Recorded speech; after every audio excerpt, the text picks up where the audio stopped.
Hello student, welcome to the special lecture of Gauss law and its unique applications।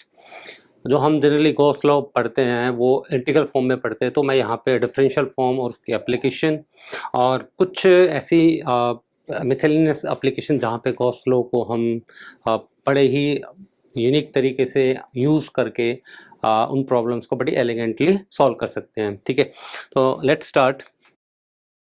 कि पहले यहाँ पे जो होगा कि इंटीग्रल फॉर्म से जो डिफरेंशियल फॉर्म है वो कैसे आती है और फिर उसकी unique application.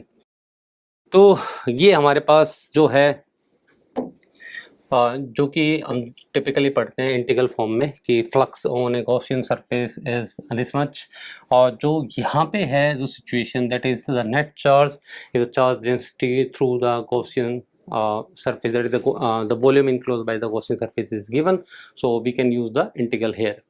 And now the differential form, we will see how to find out the differential form, okay, from the integral form, जो कि कार्टेशियन कोऑर्डिनेट में यहाँ पे हमने लिखी हुई है x y z में। और ध्यान रखना कि ये चीज़ें हमें स्फेरिकल कोऑर्डिनेट में एज इट इज़ यूज़ नहीं कर सकते हैं, बट उसका मैं एक स्पेशल सा केस देना चाह रहा हूँ जहाँ पे सेंट्रल फील्ड है, वहाँ पे अगर हमें यूज़ करनी होगी तो मैं इस चीज़ को यूज़ करूँगा।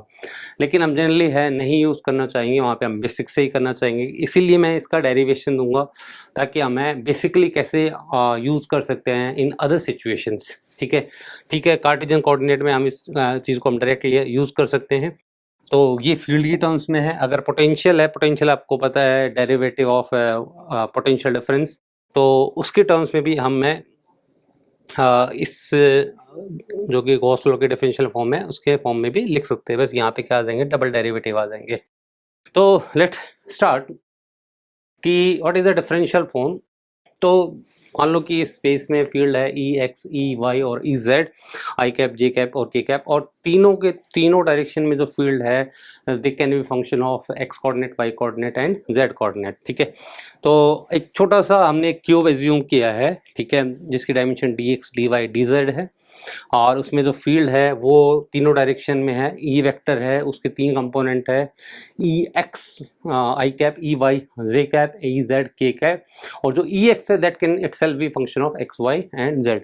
तो यहाँ पे अगर मैं फ्लक्स निकालना चाहूँ तो वी नो दैट फ्लक्स है ई डॉट डी ए। ठीक है, तो इस गॉसियन सरफेस के थ्रू मैं फ्लक्स निकालूंगा and that would be equal to the net charge upon epsilon not.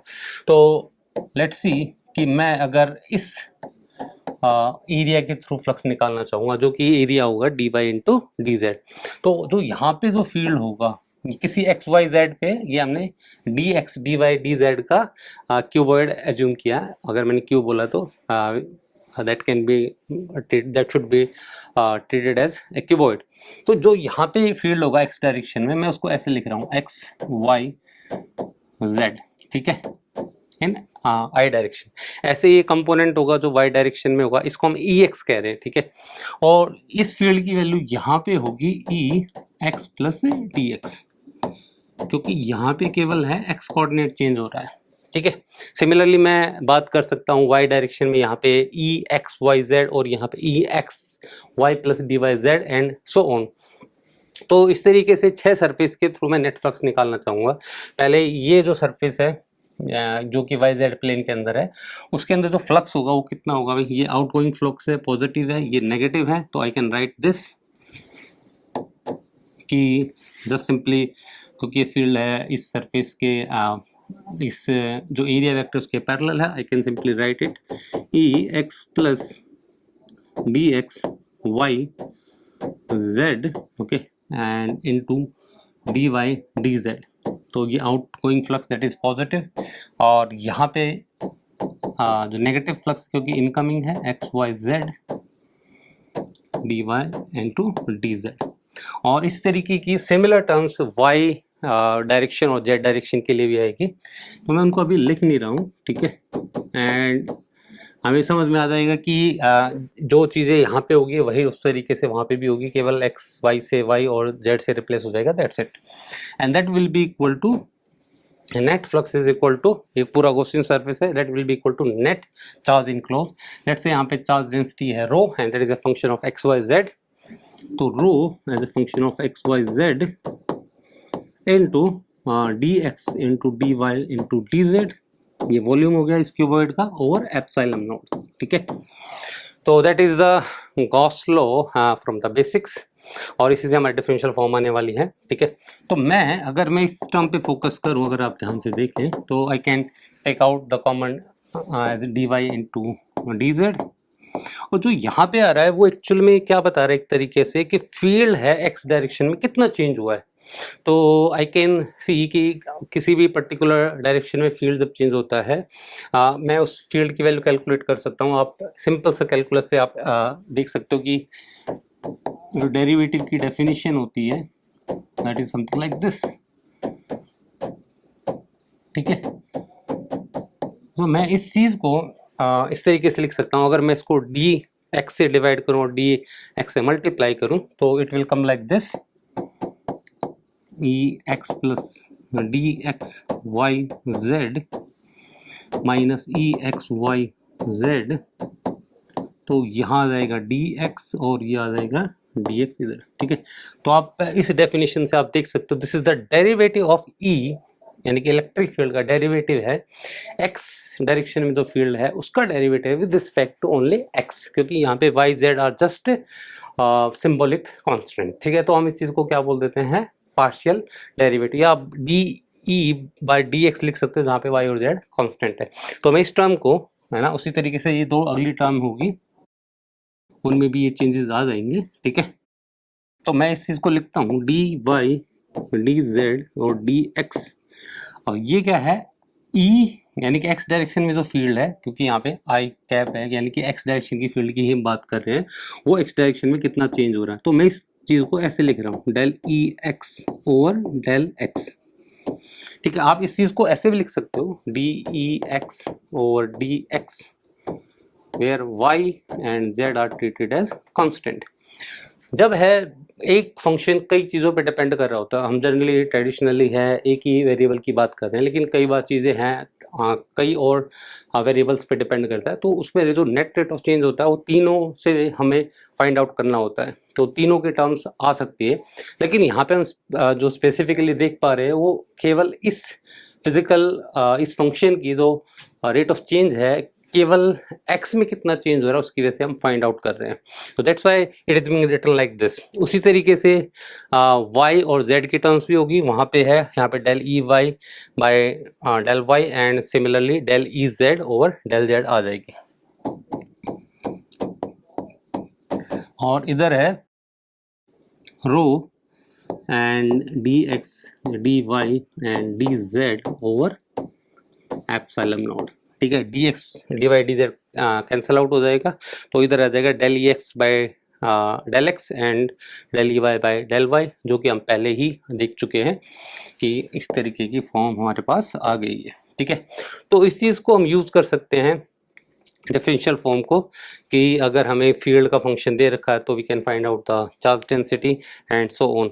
Although हमें पोलर कोऑर्डिनेट या सेंट्रल फील्ड के लिए हमने लिखा हुआ है, but I am not deriving it for any kind of field, बस सेंट्रल फील्ड के लिए हम बेसिक से कैसे कर सकते हैं मैं उस पर फोकस करना चाहूँगा। ये कार्टेशियन कोऑर्डिनेट के लिए है, हमेशा वैलिड है, इस पर बेस्ड है, जो सिचुएशंस है कुछ टिपिकल एग्जांपल है मैं वो आगे लूँगा। अब है कि केवल सेंट्रल फील्ड की बात कर रहा हूँ, इसमें सेंट्रल फील्ड का मतलब है एक पॉइंट से जो रेडियली स्फेरिकल, मैं कहूँगा कि स्फेरिकल फील्ड की बात कर रहा हूँ, सिलेंड्रिकल फील्ड की बात मैं नहीं कर रहा हूँ यहाँ पे, ठीक है। तो उस सिचुएशन में कैसे फाइंड आउट करेंगे बाय बेसिक्स, मैं उस पर बात कर रहा हूँ, ठीक है। तो लेट्स से यहाँ पे जो फील्ड है वो आर के रिस्पेक्ट में चेंज हो रहा है, तो let's say this is a sphere of radius r and this is a sphere spherical shell of radius of r plus d r. तो यहाँ पे रेडियल फील्ड डेंसिटी अगर मुझे फाइंड आउट करनी होगी तो मैं पता कर सकता हूँ let this field is here the function of field is e r, और यहाँ पे जो फील्ड है that is e of r plus d r, ठीक है। तो इस गॉसियन सरफेस पे, ठीक है, जिसका इनर सरफेस ये है और आउटर या दूसरा इनर सरफेस ये है, तो इस गॉसियन सरफेस के लिए जो ये आउटगोइंग फ्लक्स है और जो इनकमिंग फ्लक्स है इनका total algebraic sum will be equal to net charge upon epsilon not. तो this is going to be E are plus E at this distance into area, that is 4 pi r plus dr whole square, that will be the outgoing flux, minus incoming flux, so that will be Er into 4 pi r square, and that would be equal to, that is the net flux is equal to net charge enclosed upon epsilon naught. What is the net charge? That will be rho as a function of r into the volume. Volume will be 4 pi r square dr, okay, and over epsilon not. ठीक है, अब मैं यहाँ पे I can get cancelled with 4 pi, और मैं यहाँ पे लिख सकता हूँ कि E are plus d r का होल स्क्वायर. भाई ये टर्म इसके मल्टीप्लाइड नहीं है, this is a function, electric field function of r plus d r. This is the function of electric field function of r, और ये उस are plus d are पे ई की वैल्यू कितनी है उसके लिए रिप्रेजेंट कर रहा है. हाँ, ये नंबर ही इसके साथ मल्टीप्लाइड है, minus E r into r square.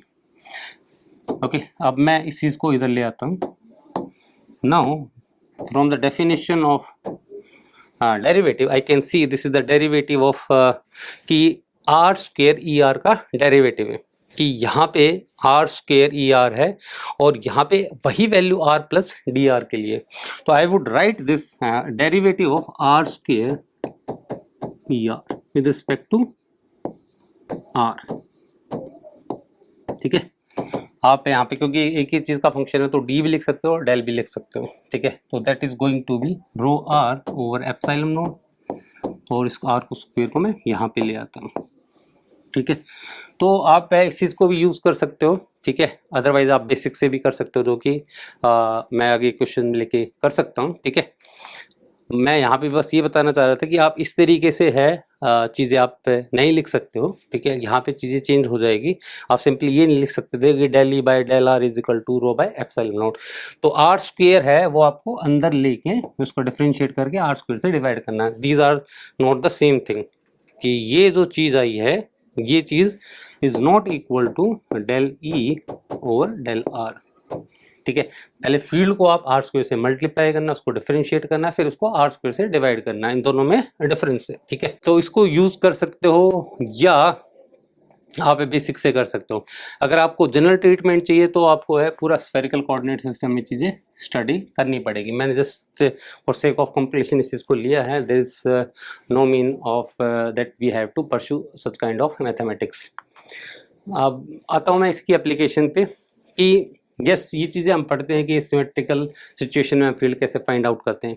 मैं एक पर्टिकुलर थ्योरम पे बात करना चाहूँगा, Earnshaw theorem, that led to the rejection of Thomson model, कि जिसमें कि चार्जेस है वो स्टेबल इक्विलिब्रियम में एग्जिस्ट नहीं कर सकते हैं.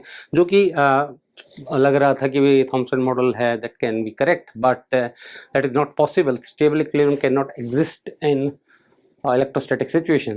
That equilibrium will be always unstable. So we can prove it with the help of Gauss law. कैसे भाई, कि मान लो एक चार्ज डिस्ट्रीब्यूशन है और वो स्टेबल इक्विलिब्रियम में, मैं एज्यूम कर रहा हूँ कि स्टेबल इक्विलिब्रियम में है, तो कोई भी आप चार्ज एज्यूम कर सकते हो. Let's say that is some positive charge. आप नेगेटिव चार्ज के लिए बात कर सकते हो, नॉट ए बिग डील. अगर स्टेबल इक्विलिब्रियम में है तो व्हाट डज दैट मीन, कि इसको थोड़ा सा मैं राइट में डिस्प्लेस करूँ तो इस पर रिस्टोरिंग फोर्स लेफ्ट में होनी चाहिए, लेफ्ट में डिस्प्लेस करूँ तो राइट में, अप में करूँ तो डाउन में, और डाउन में करूँ तो अप में, फ्रंट में करूँ तो बैक में, और बैक में करूँ तो फ्रंट में. तभी ये क्या कहलाएगा भाई, हाँ जी ये स्टेबल इक्विलिब्रियम में है. तो अगर ये राइट में जाने की वजह से लेफ्ट में है तो यहाँ पे जो फील्ड होना चाहिए because of other charges that should be in this direction. Left में जाए और ये फिर इस पे जो रिस्टोरिंग फोर्स है राइट में आनी चाहिए, तो it means because of all other charges जो है फील्ड है इस डायरेक्शन में होना चाहिए. सिमिलरली मैं on the same reasoning I can say कि फील्ड है कुछ इस तरीके से यहाँ पे होना चाहिए. ये अंदर और बाहर भी होगा, just showing it in a plane.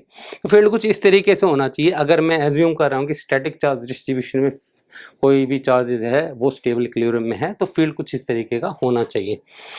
अगर इस तरीके का फील्ड है ना, तभी स्टेबल इक्विलिब्रियम में होगा. लेकिन गॉस लॉ क्योंकि वैलिड है, तो अगर मैं गॉसियन सरफेस यहाँ पे बनाऊं तो जो फ्लक्स है वो नेगेटिव आ रहा है क्योंकि फील्ड लाइन यहाँ पे इनवर्ड है, लेकिन अंदर चार्ज क्या है, पॉजिटिव. तो that is leading to a contradiction कि फ्लक्स नेगेटिव है लेकिन अंदर चार्ज क्या है, positive. So because of this contradiction, we can show a stable equilibrium does not exist in electrostatic situation. Okay now उन्हीं चीज़ को मैं यूज़ करते हुए जो मैं थोड़ी देर पहले बताया कि फील्ड चार्ज डेंसिटी अगर गिवन इलेक्ट्रिक फंक्शन के लिए हमें फाइंड आउट करनी हो तो ये चीज़ें हम यहाँ पे उस एग्जांपल के फॉर्म में हम ले रहे हैं. जैसे कि पहले की बात करूँ मैं कि what will be the charge density at these points. Okay, r is equal to 2 है. मैं इस केस में बात करूँगा. पहले 3 केस के लिए मैं 1 2 3 पे फाइंड आउट करूँगा. I am just telling you the methodology how to solve it. First के लिए कि del Ex, that is del Ex over del X plus del Ey over del Y plus del Ez over del Z and that will be rho over epsilon naught. ठीक है. तो first case में x के respect में derivative आ जाएगा इसका 2x. ठीक है. और ये क्या है, ये Ex है. ठीक है भाई, कि x डायरेक्शन में फील्ड का फंक्शन क्या है उसको डिफरेंशिएट करना है, ना कि आई कैप. ये स्केलर टर्म है. ठीक है, वेक्टर टर्म नहीं है. और फिर है दूसरी हो जाएगी 2y and that is going to be rho epsilon not. यहाँ पे आप x y की वैल्यू पुट कर सकते हो. सिमिलरली आप सेकंड के लिए जा सकते हो. तो पहले के लिए क्योंकि y का फंक्शन है विद रिस्पेक्ट टू x का डेरिवेटिव 0 होगा, इसका डेरिवेटिव फिर 0 होगा. तो दूसरे केस में जो चार्ज डेंसिटी है वो 0 हो जाएगी, यानी कि चार्ज फ्री फील्ड को रिप्रेजेंट कर रहा है. थर्ड सिचुएशन में पहले हम फील्ड फाइंड आउट करेंगे. फील्ड क्या आ जाएगा भाई, यहाँ पे फील्ड आ जाएगा x के रिस्पेक्ट में डिफरेंशिएट करेंगे तो that is going to be y z i cap plus x z j cap and x y k cap. तो this is the field corresponding to this potential. तो इस situation में अगर हम बात करेंगे तो what would be the charge density. तो del Ex over x, तो again this is 0, again this will be 0 and again this will be 0. तो अगेन जो ये पोटेंशियल है और या ये फील्ड है अगेन चार्ज फ्री फील्ड को रिप्रेजेंट कर रहा है, क्योंकि यहाँ पे अगेन इसकी डेरिवेटिव 0 आ जाएंगी. चार्ज डेंसिटी क्या होगी यहाँ पे 0. फोर्थ के लिए अगर मैं बात करूँ, ठीक है, तो वहाँ पे जो फील्ड आएगा, फील्ड का जो फंक्शन आएगा and that would be derivative respect to r and with negative sign and that would be 9r².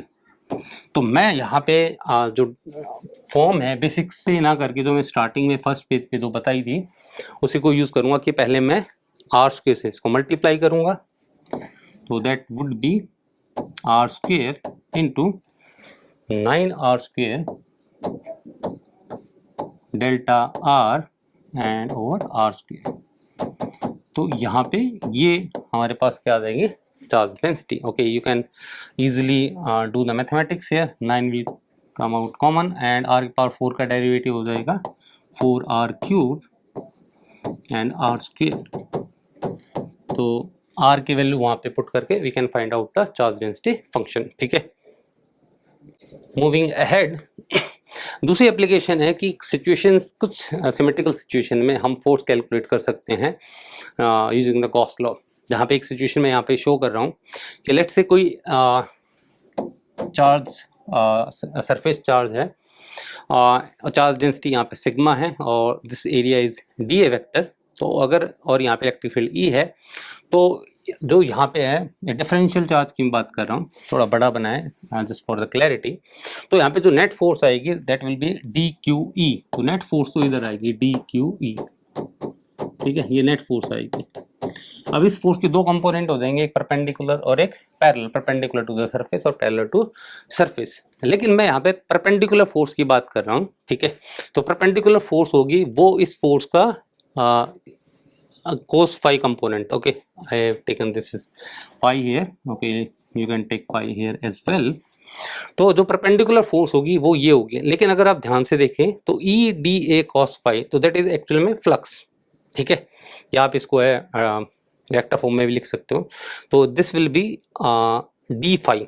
You can write it as sigma d phi. आप इंटीग्रल करोगे तो नेट परपेंडिकुलर फोर्स है that would be sigma into net flux. तो किसी surface के लिए अगर मुझ पे सरफेस पर परपेंडिकुलर फोर्स निकालनी है तो we have to just multiply with the charge density into that flux. अगर सिग्मा भी वेरी है तो हमें यहाँ पे इसको इंटीग्रल फॉर्म में लेना पड़ेगा, ठीक है। Okay, let's see one of the question based on this कि यहाँ पे यूनिफॉर्मली चार्ज क्यूब है of charge density sigma and side A, calculate the electrostatic force on one surface, ठीक है। तो यहाँ पे सिचुएशन क्या है कि पूरे क्यूब पे चार्ज डिस्ट्रीब्यूटेड है, तो नेट चार्ज भी आप लिखना चाहो तो लिख सकते हो sigma into 6a square if you have to find the net charge. अब है कि मैं इसमें दो सिचुएशन कंसिडर कर लेता हूँ पहले कि लेट्स से इसके सेंटर पे कोई चार्ज क्यू रखा हुआ है, तो मैं इसमें पहला पार्ट ये कर लेता हूँ कि अगर सेंटर पे चार्ज क्यू रखा हुआ है तो उस क्यू चार्ज की वजह से और एक surface let this is A B C D, तो क्यू चार्ज और ए बी सी डी पे जो चार्ज है उनके बीच में मैं इलेक्ट्रोस्टैटिक फोर्स कैलकुलेट करना चाहूँ। लेट्स सी अगर मैंने पहला पार्ट ये कर लेता हूँ, ठीक है। फिर दूसरा है जो कि इस सिचुएशन में लिखा हुआ है, फिर हम उस पर फोकस करते हैं। तो ए बी सी डी पे है सभी चार्जेस का फील्ड होगा ऑब्वियसली, लेकिन वी आर इंटरेस्टेड इन कि A B C D surface है जिस पे है एक्चुअल में 1/6 चार्ज होगा इसका, यानी कि सिग्मा इंटू ए स्क्वायर चार्ज होगा। उस पर मुझे इस क्यू चार्ज जो कि इसके सेंटर पे रखा हुआ है क्यूब के सेंटर पे, उसकी वजह से फोर्स कैलकुलेट करनी है। तो आप देख सकते हो कि कुछ इस तरीके की सिचुएशन होगी, ये a इंटू ए है और ये a/2 है। तो यानी कि इसकी वजह से हमें केवल फ्लक्स फाइंड आउट करना होगा, क्योंकि जो फील्ड होगा कुछ इस तरीके से होगा, तो सिमेट्री से इस पे जो नेट फोर्स आएगी वो इसी डायरेक्शन में आएगी। यानी कि जो परपेंडिकुलर फोर्स है वही नेट फोर्स है, और परपेंडिकुलर फोर्स हमें पता है that is sigma into 5, and sigma हमें इस सरफेस की पता ही है, वो दे रखी है क्वेश्चन में। फ्लक्स कितना होगा, एक क्यू चार्ज का फ्लक्स है 6 सरफेस में इक्वली डिस्ट्रीब्यूट होगा, तो Q by epsilon not is the net flux due to one charge and that is distributed among the 6 surfaces.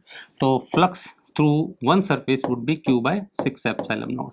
So that is the net force on one of the surfaces. अब मैं दूसरे situation में आऊँ।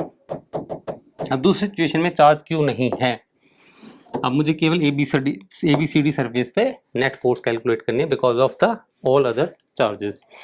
तो अब मुझे क्या find out करना होगा भाई, ए बी सी डी से नेट फ्लक्स कितना पास कर रहा होगा इनटू में सिग्मा जो इसकी चार्ज डेंसिटी है वो हमें पता है, ठीक है। अब है कि नेट फ्लक्स कितना होगा भाई, अगर मैं यहाँ पे बात करूं इससे फ्लक्स कितना, नेट फ्लक्स कितना पास कर रहा होगा, तो जो नेट चार्ज है जो कि हमें पता है सिग्मा इंटू 6a स्क्वायर है, that is the net charge, और वो चार्ज है उसकी वजह से जितना फ्लक्स होगा वो हर एक सरफेस से इक्वली निकल रहा होगा बिकॉज ऑफ द सिमेट्री। तो नेट फ्लक्स है जो कि हम इसे फाइंड आउट कर सकते हैं, that would B q bye epsilon not, ठीक है। लेकिन हर सरफेस से फ्लक्स कितना पास कर रहा होगा, we can easily find out from here. दूसरी सिचुएशन में कि इस सरफेस से जो फ्लक्स पास आउट कर रहा होगा, नेट फ्लक्स जो पास आउट कर रहा होगा वो कितना कर रहा होगा भाई, कि नेट फ्लक्स होगा net charge upon epsilon not, हमें नहीं पता किस तरीके से पास कर रहा है, ठीक है, बट सिमेट्रिकली जो फ्लक्स पास कर रहा होगा that would be sigma 6a square over 6, क्योंकि ये 6 में इक्वली डिस्ट्रीब्यूटेड होगा। तो इससे जो फ्लक्स निकल रहा होगा तो that is sigma a square over epsilon not, तो ये नेट फ्लक्स होगा भाई, ठीक है। ओके नाउ अब है कि भाई जो फोर्स है वो हमें पता है कि फोर्स सिमेट्रिकली इस पे जो फोर्स होगी परपेंडिकुलर डायरेक्शन में होगी, और यहाँ पे फ्लक्स जब हम कैलकुलेशन कर रहे थे उसमें ये फर्क नहीं पड़ रहा कि फील्ड लाइंस कैसे निकल रही है, we were just interested in the magnitude of the flux. अगर फ्लक्स पता है तो फोर्स हमेशा कैसे निकलेगी, परपेंडिकुलर फोर्स, जो मैग्नीट्यूड आएगा that will be the normal force. तो वी आर नॉट इंटरेस्टेड कि फील्ड लाइन कैसे निकली है, we are just interested in the net flux, and because of the symmetry the हमें डायरेक्शन ऑफ फोर्स पता है दैट विल बी परपेंडिकुलर। तो ये तो नेट फ्लक्स हो गया, लेकिन जो वहां पे कैलकुलेशन कर रहे थे उसमें हम सरफेस के थ्रू फ्लक्स की बात कर रहे थे कि एक्सटर्नल फील्ड की वजह से फ्लक्स कितना पास कर रहा है। तो यहाँ पे जो फ्लक्स आ रहा है उस फ्लक्स में जो नेट फ्लक्स आ रहा है इसमें खुद के फ्लक्स की भी यानी खुद के चार्ज की भी कोई ना कोई कंट्रीब्यूशन होगी, ठीक है। तो that's why we have to calculate the flux due to other charges. ये नेट फ्लक्स है। अब खुद का जो चार्ज है उससे भी तो फ्लक्स निकल रहा होगा भाई, इसमें चार्ज कितना है, that is sigma A square by epsilon not. अब वो फ्लक्स है सिमेट्रिकली है, आधा इधर जा रहा होगा आधा इधर जा रहा होगा, ठीक है। तो जो नेट फ्लक्स है वो हमारे पास ये आ गया, और खुद के चार्ज की वजह से, ठीक है, जो फ्लक्स आ रहा होगा वो कितना होगा भाई, जो net sigma A square by epsilon naught है वो नेट फ्लक्स हो गया, और जो खुद के चार्ज की वजह से फ्लक्स है वो कितना होगा भाई, that would be sigma A square over epsilon not, ठीक है, जो खुद के चार्ज की वजह से यहाँ पे फ्लक्स होगा, ठीक है। अब उसमें से आधा फ्लक्स इधर जा रहा होगा और आधा फ्लक्स इधर जा रहा होगा, ठीक है। तो हमें जो फोर्स कैलकुलेट करनी है वो हमें देखना है कि भाई इस सरफेस से कितना फ्लक्स पास कर रहा है, ठीक है। तो sigma A square by epsilon naught है, that is the net flux, और बाकी जो फ्लक्स है ना, वो कितना हो रहा होगा भाई, यहाँ पे sigma A square by epsilon naught है, उसका आधा फ्लक्स इधर जा रहा होगा और आधा फ्लक्स इधर जा रहा होगा। तो नेट फ्लक्स कितना पास कर रहा होगा भाई, इसमें से ये हाफ फ्लक्स है हमें सब्ट्रैक्ट करना पड़ेगा। तो नेट आउटगोइंग फ्लक्स क्या होगा, that is the net flux and subtracting the flux of this charge, ठीक है, the charge on the this square surface, so that would be sigma a square over 2 epsilon naught, तो that would be the net flux here, ठीक है। तो यहाँ से जो force calculation होगी तो that would be simply sigma into phi net। भाई हम ऐसा क्यों कर रहे हैं, क्योंकि ये जो हमें है नेट आउटगोइंग फ्लक्स पता है, ठीक है, लेकिन उसमें से खुद का जो चार्ज का फ्लक्स है आउटगोइंग फ्लक्स है वो अगर हम सब्ट्रैक्ट कर देंगे तो हमारे पास जो नेट अदर चार्जेस का है, जो और अदर चार्जेस का है, उसका आउटगोइंग फ्लक्स पता लग जाएगा।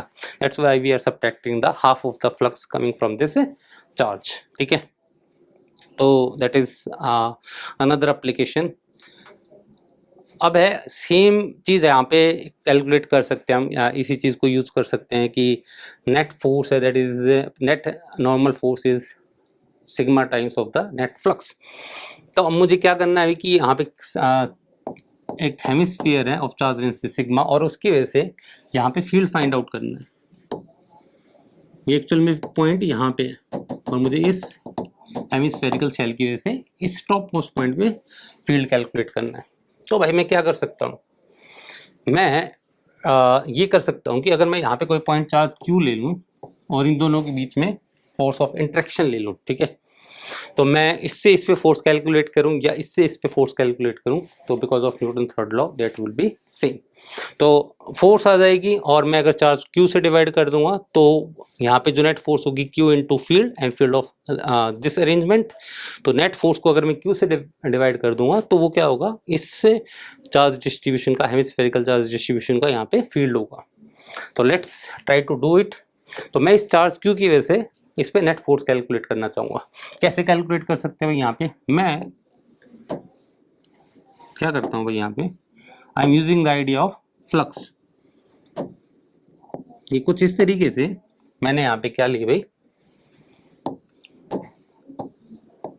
एक रिंग लिए है ना, एंगल थीटा पे, ठीक है, डी थीटा एंगल की रिंग दी, ठीक है, तो अंदर भी होगी, ठीक है। अब है इसकी वजह से जो फोर्स लग रही होगी, ठीक है, वो फोर्स इधर लग रही होगी इस रिंग पे, और हम ये भी देख सकते हैं कि इस चार्ज की वजह से इस पूरे शेल पे जो नेट फोर्स होगी सिमेट्री से इस डायरेक्शन में होगी। तो फर्स्ट है मैं इस फोर्स की कैलकुलेशन करूं तो वो क्या होगी भाई, यहाँ पे कि फोर्स इस डायरेक्शन में लग रही होगी लेकिन मुझे इसका ये कंपोनेंट चाहिए होगा, that this angle is theta, ठीक है। तो फोर्स कितनी आ जाएगी भाई, यहाँ पे जो चार्ज होगा दैट वुड बी ये हो गया आपके पास R cos theta, R sine theta. तो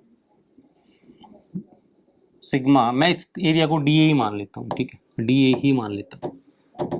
तो सिग्मा इंटू डी ए, ठीक है, that would be the charge, और Q, और let this distance is R, ठीक है। तो के क्यू बाय आर स्क्वेयर, इस चार्ज की वजह से यहाँ पे जो फील्ड होगा वो इतना होगा के क्यू बाय आर स्क्वेयर, और जो यहाँ पे चार्ज होगा मैं इससे मल्टीप्लाई कर दूँ और इसका वर्टिकल कंपोनेंट ले लूंगा, तो that will B cos theta. तो ये इस डायरेक्शन की फोर्स आ गई, that is D F perpendicular, ठीक है। लेकिन यहाँ पे हमें कहीं ना कहीं है गॉस लॉ यूज करना पड़ेगा, बिकॉज वी आर कहीं ना कहीं है ये हमारे पास गॉस लॉ के साथ रिलेटेड है। वो कैसे होंगे भाई, देखिए भाई, कि अगर मैं यहां से, अगर ध्यान से ऑब्जर्व करूं कि ये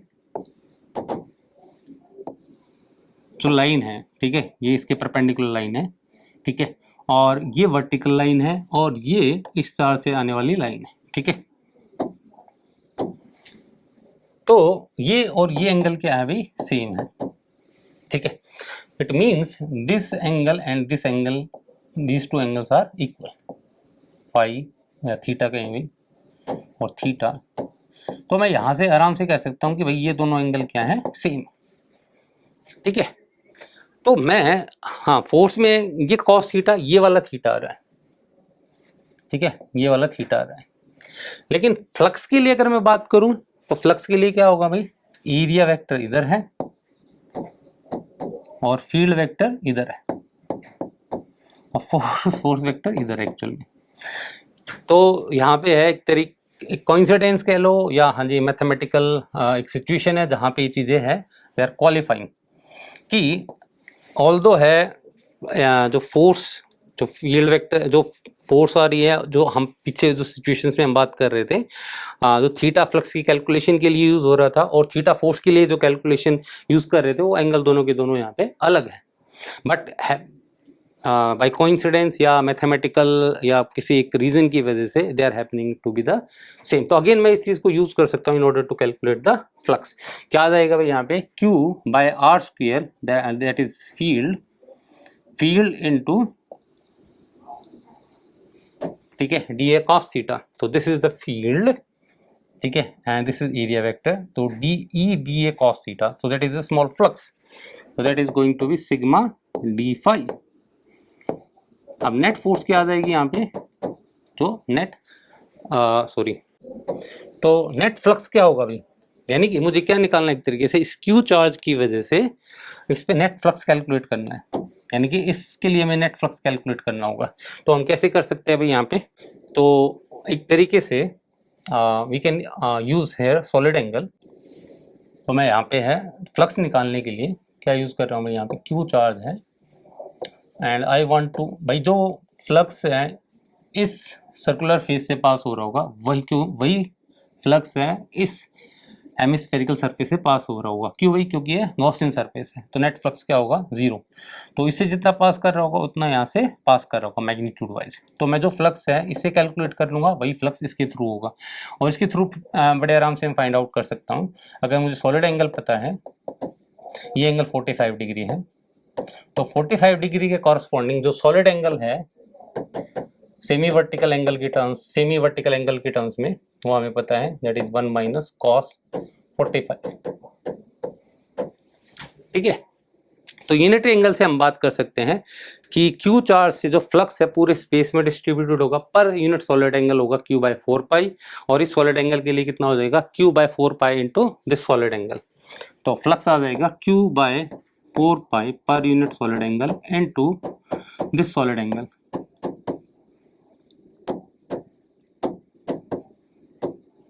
ठीक है। तो this is going to be sigma Q over 2 into 1 minus 1 by root 2, और इस फोर्स को, ठीक है, इस फोर्स को मैं लिख सकता हूं Q into field due to hemisphere। तो यहाँ से हमारे पास फील्ड कैलकुलेट हो जाएगा because of this hemisphere. Yes, यहाँ पे एप्सिलॉन नॉट हो रहेगा क्योंकि Q by epsilon not is the net flux. ठीक है, तो in this way we can beautifully calculate the net field. एक फाइनल क्वेश्चन है कि एक लार्ज हेमिसिलिंड्रिकल शेल है और एक प्लेट है, और इन दोनों के बीच में हमें फोर्स ऑफ इलेक्ट्रोस्टैटिक इंटरेक्शन निकालनी है। ठीक है, चार्ज डेंसिटी सिग्मा 1 सिग्मा 2 है। एक तरीके से है, आपके पास हेमिस्फेरिकल शेल है, एक प्लेट पे चिपका रखी है। ठीक है, डायमेंशन कुछ इस तरीके से दे रखी है कि ये लेंथ है काफ़ी ज़्यादा है with respect to this radius. तो यहाँ पे कैसे फाइंड आउट कर सकते हैं हम net force? Again will use the flux idea. कैसे भाई? कि मान लो मुझे यहाँ पे इस पे ये तो भाई दिख रहा है साफ साफ कि जो नेट फोर्स होगी इस प्लेट पे जो फोर्स होगी परपेंडिकुलर होगी। तो yes, we can use that idea of calculating the force using the flux. तो मैं क्या करता हूँ, यहाँ पे बहुत एक छोटी सी एंगल या मैं कहूँ DL लेंथ का एक छोटा सा पोर्शन एज्यूम कर लेता हूँ। ठीक है, और इस पूरी लेंथ के लिए मैं बात कर रहा हूँ, एक तरीके से इनफाइनाइट वायर की तरह होगा। और इनफाइनाइट वायर का फील्ड हमें पता है भाई क्या है भाई, दैट इज सिलिंड्रिकल सिमेट्रिकल। ठीक है, तो अब है उसकी वजह से मैं यहाँ पे नेट फ्लक्स कैलकुलेट करना चाहूँगा। एक इस सिचुएशन के लिए हम बात कर लेते हैं एक बार, क्योंकि भाई ये एंगल क्या होगा 90 डिग्री एक तरीके से आप देखोगे तो। ठीक है, तो एक तरीके से आप देख सकते हो कि इस प्लेन के अंदर, इस प्लेन में जो है फ्लक्स होगा या फील्ड लाइंस होगी वो एक प्लेन में डिस्ट्रीब्यूटेड होगी क्योंकि सिलिंड्रिकल सिमेट्रिकल है। तो यानी कि मैं फ्लक्स की बात करूंगा इस DQ लेंथ की वजह से। ठीक है, तो वो एक तरीके से लीनियर एंगल के अंदर डिस्ट्रीब्यूटेड होगा, symmetrical to the linear angle, planar angle. ठीक है, तो अगर 2 पाई 360 डिग्री के लिए बात करूंगा तो 360 डिग्री के लिए वो नेट फ्लक्स होगा। ठीक है, DQ by epsilon not, that will be the net flux. DQ है पूरे के पूरे, इस लेंथ की लिए बात कर रहा हूँ, DL लेंथ पे जो नेट चार्ज है DQ। तो इससे जो फ्लक्स पास आउट कर रहा होगा सिलिंड्रिकल सिमेट्रिकल होगा। ठीक है, तो 360 डिग्री में इसका net flux DQ by epsilon not spread होगा, लेकिन उसके 90 डिग्री के फ्लक्स की वजह से कितना उसका फोर्थ फ्लक्स हो जाएगा। यानी कि इस DQ चार्ज से जो फ्लक्स पास आउट कर रहा होगा वो कितना होगा भाई यहाँ पे, दैट वुड बी फ्लक्स यानी कि D phi, that would be DQ over epsilon not. Okay, और इसका 1/4, क्योंकि भाई ये 90 डिग्री, क्यों 90 डिग्री है भाई, हमें पता है कि सेमी सर्कल में ये एंगल क्या होता है भाई 90 डिग्री। ठीक है, तो अब है इसकी वजह से जो फोर्स आएगी बस क्या करना होगा मुझे, इसकी सिग्मा से मल्टीप्लाई करना होगा, सिग्मा ऑफ ए प्लेट। तो यानी कि जो फोर्स आ जाएगी because of this DQ charge, that would be sigma of plate into DQ of cylindrical shell. ठीक है, over 4 epsilon not. Net force calculate करने के लिए मैं केवल क्या कर दूंगा भाई, इंटीग्रल। तो net force is going to be sigma of plate over 4 epsilon not and that is the net charge on the cylindrical shell. तो अगर है शेल की मुझे चार्ज डेंसिटी पता है पर यूनिट एरिया, तो हम एरिया फाइंड आउट कर सकते हैं। एरिया कितना होगा भैया, पाई आर इंटू एल।